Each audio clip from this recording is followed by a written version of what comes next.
Pasal 33 ayat 4 Undang-Undang Dasar Negara Republik Kesatuan Indonesia. Jadi pasal 33 ayat 4-nya itu menekankan kepada eko kebudayaan. Nah, eko kebudayaan inilah sebagai pilar yang utama.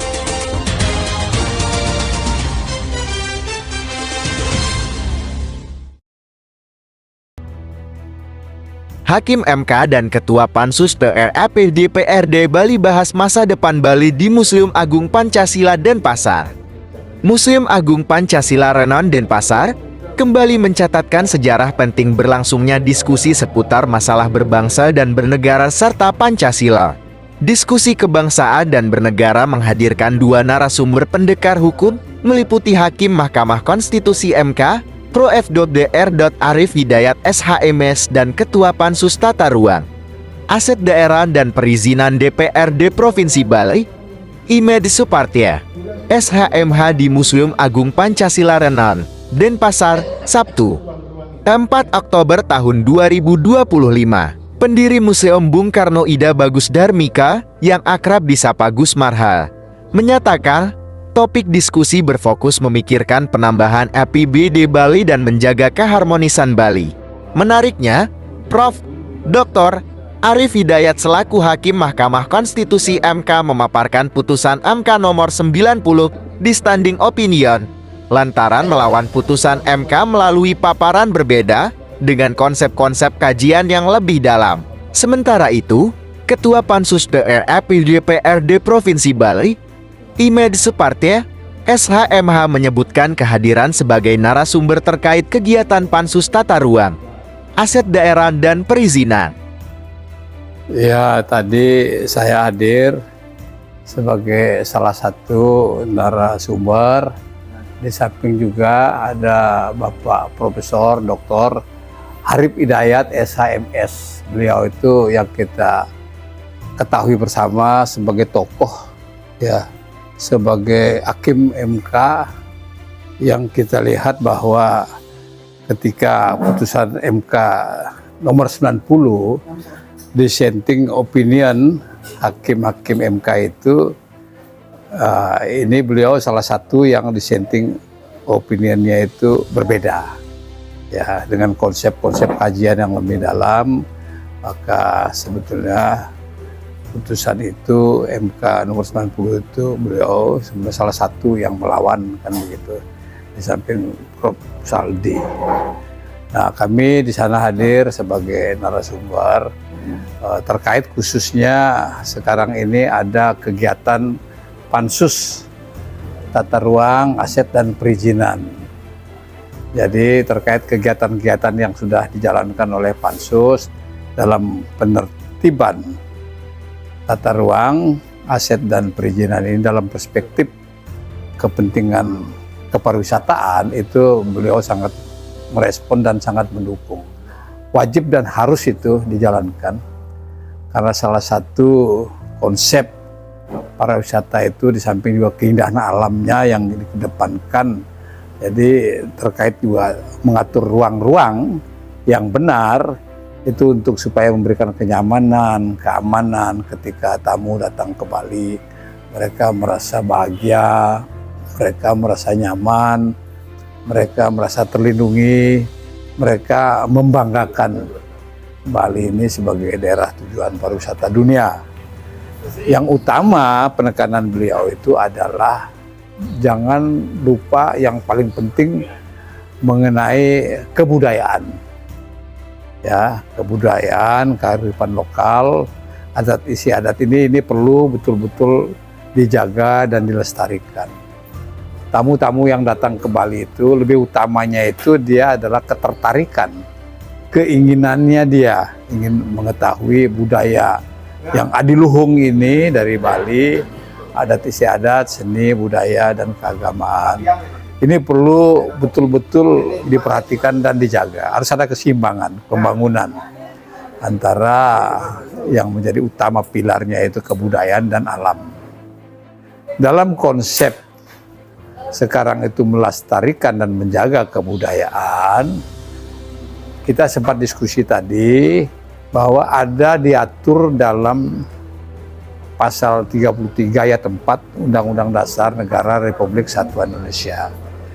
Jadi pasal 33 ayat 4-nya itu menekankan kepada eko kebudayaan. Nah, eko kebudayaan inilah sebagai pilar yang utama kita harus perhatikan dan kita harus jaga dan kawal. Sempat tadi juga kita sudah berdiskusikan bahwa Undang-Undang Nomor 15 tahun 2023 tentang Undang-Undang Provinsi Bali. Kemudian juga ada Perda 100 tahun haluan Bali ke depan. Ada Perda Nangun Sarketih Loka Bali. Ada Trihita Karana. Itu sebagai sumber-sumber filosofi daripada kita menjaga adat istiadat, seni dan budaya. Itu penekanannya beliau. Jadi beliau sangat tertarik sekali kepada Provinsi Bali, maka itu mereka ya dari aspek pemerhati ya seni dan budaya, ada tokoh-tokoh dunia dan lokal, bahkan beliau juga sebagai yang betul-betul pencinta akan kebudayaan ini, Profesor Dr. Arif Hidayat ini SHMS, tolong supaya ini dijaga eko budaya ini. Karena eko budaya ini juga lahir daripada hulunya itu ajaran Trias Politika ya yang disampaikan oleh Bung Karno. Berkepribadian dalam kebudayaan. Ini penting ya, salah satu parameternya ini ya, kita harus menjaga betul urusan-urusan kebudayaan. Memang beliau sadari juga bahwa perlu ada biaya-biaya. Perlu ada dana-dana yang besar untuk kepentingan kita menjaga Bali. Harapannya juga supaya pemerintah pusat bisa berperan ya, memberikan kontribusi kepada Bali, apalagi sudah ada undang-undang yang mengatur di mana tentang adat istiadat agama dan budaya ini perlu biaya. Oleh karenanya juga beliau minta supaya ada perhatian lah dari pemerintah pusat untuk memberikan bantuan khusus kepada kita Provinsi Bali, apalagi Bali ini sudah memberikan kontribusi hampir 40% lebih itu ya sumbangan dari pariwisata itu ke pusat. Pemaparan Pansus PRAP DPRD Bali mendapat respons positif Hakim Mahkamah Konstitusi MK, Prof. Dr. Arif Hidayat yang mendukung konsep tata ruang Bali. Tak hanya itu, pariwisata Bali mengutamakan penekanan pada kebudayaan, kearifan lokal dan adat istiadat yang perlu dijaga kelestariannya. Dalam forum diskusi tersebut juga membahas Undang-Undang Nomor 15 Tahun 2023 tentang Provinsi Bali, Perda 100 Tahun Haluan Bali ke depan dan Perda Nangun Satkerti Loka Bali berisi konsep Trihita Karana sebagai sumber filosofi yang menjaga adat istiadat dan budaya Bali. Ditambah lagi, ada undang-undang yang mengatur tata cara menjaga adat istiadat Bali. Untuk itu, pemerintah pusat harus memberikan perhatian khusus lantaran Bali sebagai penyumbang devisa pariwisata paling besar di Indonesia. Oleh karena itu, Med Suparta selaku Ketua Pansus PRAP DPRD Bali sangat berterima kasih atas apresiasi tokoh nasional sekaligus tokoh penegak konstitusi, Prof. Dr. Arif Hidayat, SHMS, sehingga membuat lebih bersemangat untuk melakukan kegiatan menegakkan kebenaran. Kami dari Pansus Tata Ruang Aset dan Perizinan sangat berterima kasih atas apresiasi daripada tokoh nasional kita, tokoh penegak konstitusi kita, Bapak Profesor Dr. Arif Hidayat, SHMS. Jadi kita kemudian akan lebih semangat untuk melakukan kegiatan-kegiatan menegakkan kebenaran dalam perspektif tata ruang, izin dan kemudian aset.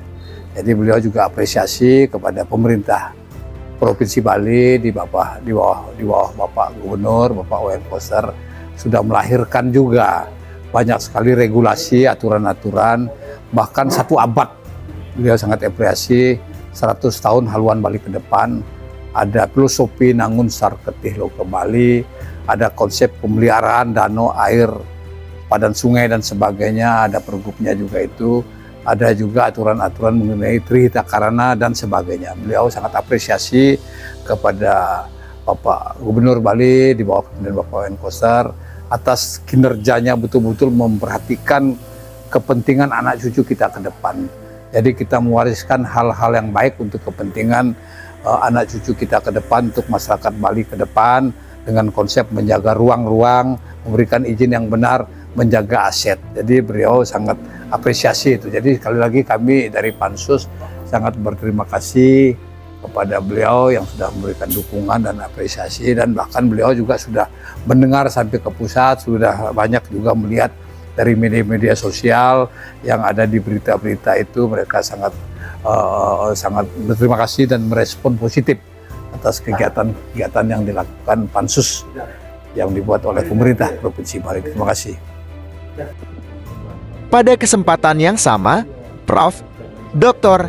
Arief Hidayat SHMS selaku Hakim Mahkamah Konstitusi MK memberikan apresiasi atas keberadaan Pansus TRAP DPRD Bali yang dinilai sangat luar biasa di dalam mencari kebenaran. Hal tersebut diakui sebagai pintu masuk premium bernilai emas untuk memikirkan keberadaan Bali, pada khususnya sebagai penopang Indonesia pada umumnya. Dari Denpasar, Bali, Mata Kompas TV mengabarkan.